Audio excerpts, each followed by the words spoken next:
कहानी की शुरुआत एक सड़क पर चलती दो बसों से होती है। इन बसों में ज्यादातर लड़कियां हैं जो कॉलेज या क्लास के लिए जा रही हैं।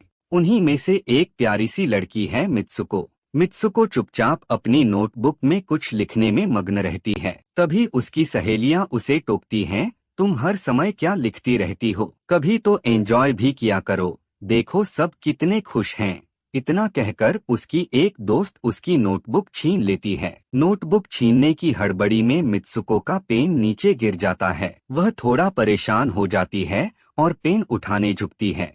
जैसे ही मित्सुको अपना पेन उठाने के लिए नीचे झुकती है, तभी अचानक कोई अदृश्य चीज तेजी से वहां से गुजरती है। पल भर में ही दोनों बसें बीच से दो हिस्सों में कट जाती हैं और सभी लड़कियां भी उसी में कट जाती हैं। मित्सुको जब उठती है तो सामने का खौफनाक मंजर देखकर उसकी सांसें थम जाती हैं। वो समझ जाती है कि सिर्फ इसलिए बची क्योंकि वो झुकी हुई थी। डर से कांपती हुई वह बस से बाहर भाग जाती है। तभी पता चलता है कि ये जानलेवा हमला किसी इंसान ने नहीं बल्कि हवा ने किया था। वो रहस्यमयी हवा अब मित्सुको का पीछा करने लगती है। यह देखकर मित्सुको घबराकर दौड़ पड़ती है। भागते हुए उसे चार और लड़कियां नजर आती हैं। वह जोर से चिल्लाकर उन्हें झुकने को कहती है, पर तब तक बहुत देर हो चुकी थी। हवा पल भर में उन्हें भी बीच से काटकर चली जाती है। हालांकि मित्सुको किसी तरह एक लड़की की जान बचा लेती है। तभी उनकी नजर कुछ साइकिल पर जाती लड़कियों पर पड़ती है। मित्सुको उन्हें भी चेतावनी देने की कोशिश करती है, मगर वह हवा उन पर भी वही खौफनाक हमला कर देती है। जिस लड़की को मित्सुको ने अभी अभी बचाया था, उसे भी वह अदृश्य हवा मार देती है। यह देखकर मित्सुको बुरी तरह डर जाती है और इधर-उधर भागने लगती है। भागते भागते वह एक नदी के पास पहुंचती है। वहां का नजारा देखकर उसके होश उड़ जाते हैं। नदी में कई कटे-फटे शव पड़े होते हैं जो उसी खतरनाक हवा का शिकार हुए थे। खुद को छुपाने के लिए वह एक मृत लड़की के कपड़े बदल लेती है। इसके बाद मित्सुको एक स्कूल में पहुंचती है जहां पहले से ही बहुत सी लड़कियां मौजूद होती हैं। स्कूल में पहुंचने पर मित्सुको देखती है कि वहां की लड़कियों की यूनिफॉर्म उससे बिल्कुल अलग है। उसे यकीन हो जाता है कि वह इस स्कूल की स्टूडेंट नहीं है। तभी एक लड़की उसके पास आती है और मुस्कुराते हुए पूछती है, तुम ठीक हो? मित्सुको हैरान रह जाती है क्योंकि वह लड़की उसकी बेस्ट फ्रेंड जैसी लगती है। मित्सुको उलझन में उससे पूछती है, क्या तुम सच में मेरी बेस्ट फ्रेंड हो? दरअसल मित्सुको को खुद समझ नहीं आ रहा कि ये सब क्या हो रहा है। वह सदमे में है। तभी पता चलता है कि मित्सुको और उसकी दोस्त एक दूसरे से बहुत प्यार करते हैं। अचानक फिर से तेज हवा चलने लगती है, जिससे घबराकर मित्सुको जल्दी से बिल्डिंग के अंदर भाग जाती है। उसकी बेस्ट फ्रेंड कुछ समझ नहीं पाती और उससे पूछती है, तुम इतनी डरी हुई क्यों हो, क्या हुआ है? तब मित्सुको उसे सारी बात बता देती है, कैसे उस खतरनाक हवा ने बस में उसके दोस्तों को मार डाला। ये सुनकर उसकी दोस्त उसे खिड़की के पास ले जाती है और उसका हाथ बाहर निकालकर कहती है, देखो ये बस हवा है, इससे डरने की जरूरत नहीं। लेकिन मित्सुको का दिल अभी भी बहुत बेचैन था। धीरे धीरे मित्सुको को थोड़ा सुकून महसूस होता है। उसे लगने लगता है कि शायद यह सब कोई बुरा सपना ही था। उसकी बेस्ट फ्रेंड दो और लड़कियों को बुलाती है और सब मिलकर क्लास बंद करके बाहर जाने का प्लान बनाते हैं। जैसे ही ये चारों बाहर निकलने की कोशिश करती हैं, उनकी टीचर आ जाती हैं और उन्हें देख लेती हैं। चारों घबराकर वहां से भाग जाती हैं। दौड़ते दौड़ते वे सब एक झील के किनारे पहुंचती हैं। वहां मित्सुको की बेस्ट फ्रेंड बाकियों को भी उसके ख्वाब जैसी घटना के बारे में बताती है। तभी उनमें से एक लड़की कहती है, हो सकता है ये सब सच हो, जैसे कोई मिरर वर्ल्ड होती है जहां सब कुछ उल्टा होता है। ये कहते हुए वह तालाब में एक पत्थर फेंकती है और बोलती है, देखो मैंने पत्थर फेंका, लेकिन शायद उस दूसरी दुनिया में मैंने ऐसा नहीं किया होगा। तभी तालाब से अचानक एक मगरमच्छ निकलता है और उनमें से एक लड़की को खींचकर खा जाता है। ये देखकर सब दहशत में आ जाते हैं। वही लड़की फिर बोलती है, मैंने कहा था ना, जो इस दुनिया में होता है वो दूसरी में नहीं होता, और जो वहां होता है उसका असर यहाँ भी दिखता है।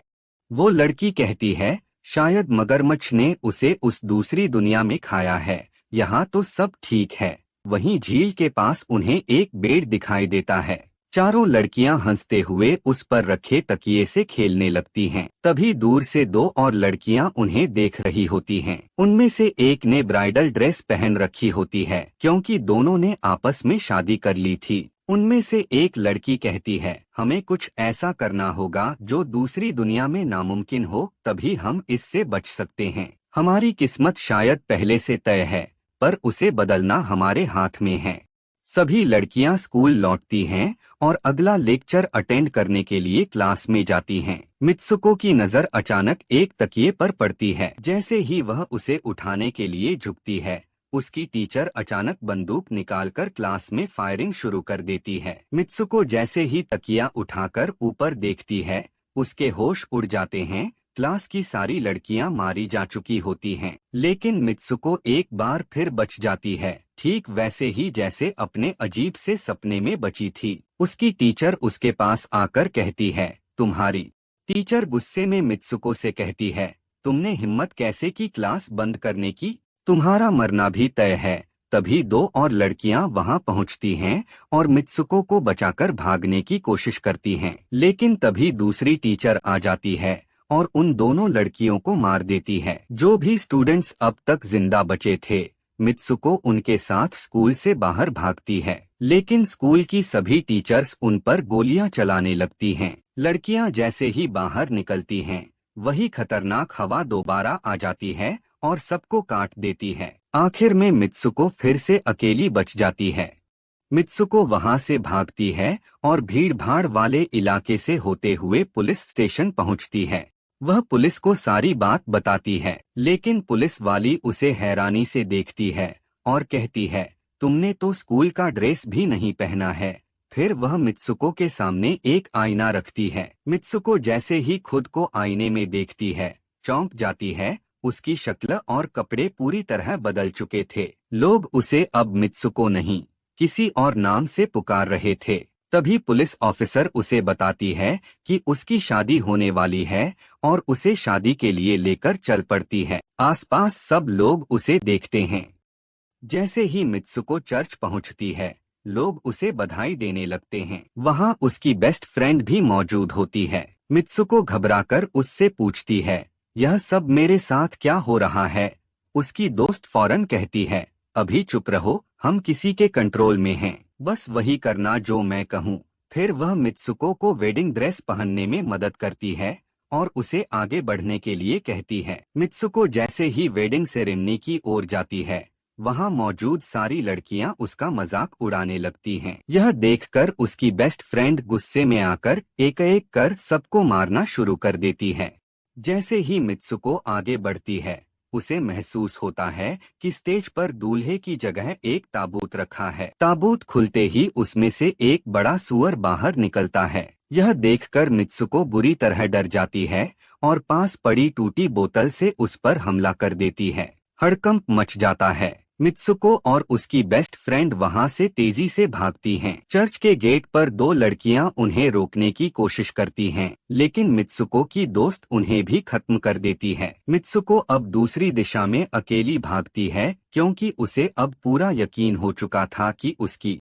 मित्सुको को अब साफ लगने लगता है कि उसके साथ कुछ बहुत अजीब हो रहा है। आगे बढ़ते हुए वह एक आईने में खुद को देखती है तो पाती है कि उसका चेहरा और कपड़े फिर से बदल चुके हैं। अब वह किसी रेसिंग ट्रैक पर होती है, जहां रेस शुरू होने वाली है। कुछ लड़कियां उसके पास आकर कहती हैं, तुम तो बेहतरीन रेसर हो, फिर खड़ी क्यों हो? भागो। मित्सुको दौड़ना शुरू करती है और अपने अंदर अचानक बहुत ताकत महसूस करती है। वह जीतने की पूरी कोशिश करती है। दौड़ते वक्त उसे अपने मरे हुए दोस्त भी नजर आते हैं, जिनकी जान स्कूल में गई थी। तभी उसी समय मित्सुको की बेस्ट फ्रेंड भी वहां पहुंच जाती है। दोनों देखती हैं कि वही सुअर और चर्च में रोकने वाली औरतें अब उनकी तरफ बढ़ रही हैं। डर के मारे दोनों तेजी से भागने लगती हैं। रास्ते में कुछ लड़कियां मित्सुको से कहती हैं, इस दुनिया से निकल जाओ, वरना तुम भी फंस जाओगी। मित्सुको भागते भागते एक सुनसान अंधेरी जगह पर पहुंचती है। वहां कुछ लड़कियां यूनिफॉर्म में खड़ी होती हैं। वो सब मित्सुको से कहती हैं, हम सब मर चुके हैं, अब तुम्हें भी मारेंगे। लेकिन तभी मित्सुको की बेस्ट फ्रेंड बीच में आ जाती है।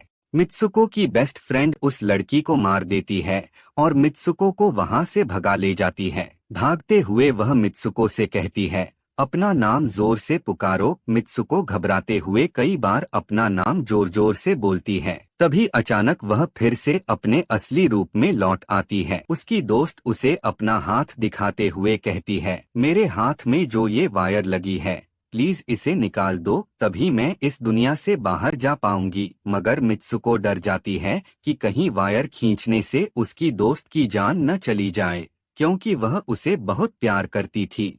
मित्सुको अपनी दोस्त से बहुत प्यार करती थी, इसलिए वह वायर नहीं खींचना चाहती थी। मगर बार बार कहने पर वह मजबूरी में वायर खींच देती है। वायर निकलते ही उसकी बेस्ट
फ्रेंड की बॉडी दो हिस्सों में बंट जाती है। मित्सुको सदमे में होती है।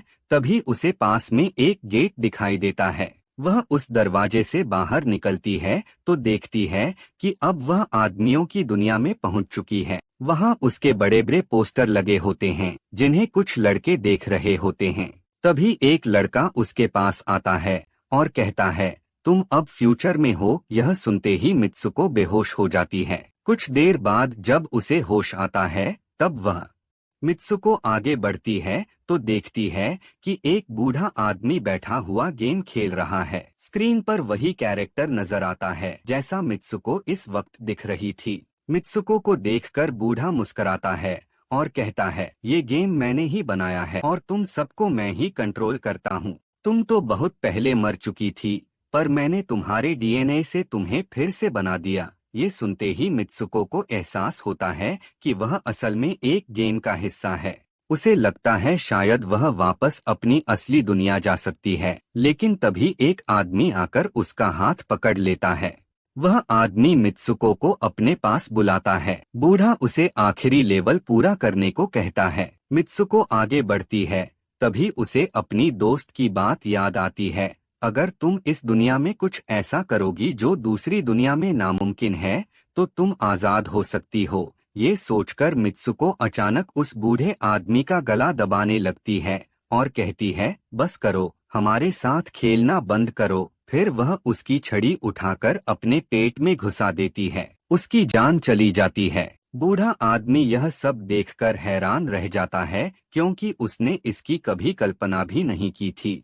बूढ़ा आदमी कभी सोच भी नहीं सकता था कि मित्सुको ऐसा कदम उठा लेगी। उसकी यह हरकत उसकी पूरी किस्मत बदल देती है। गेम की दुनिया में भले ही उसकी मौत हो जाती है, लेकिन असली दुनिया में वह जिंदा बच जाती है। आगे दिखाया जाता है कि मित्सुको के बाकी कैरेक्टर भी किसी न किसी तरह खुद को खत्म कर लेते हैं और इस गेम से बाहर हो जाते हैं। अगले सीन में मित्सुको को एक बर्फीली जगह पर लेटे हुए दिखाया जाता है, जहां वह अपने असली वर्ल्ड में वापस आ चुकी थी। इसी के साथ यह उलझा देने वाली कहानी खत्म होती है। अगर आप ऐसी ही और मिस्ट्री और थ्रिलर मूवी की स्टोरी जानना चाहते हैं तो कमेंट में नेक्स्ट जरूर लिखें। देखने के लिए धन्यवाद।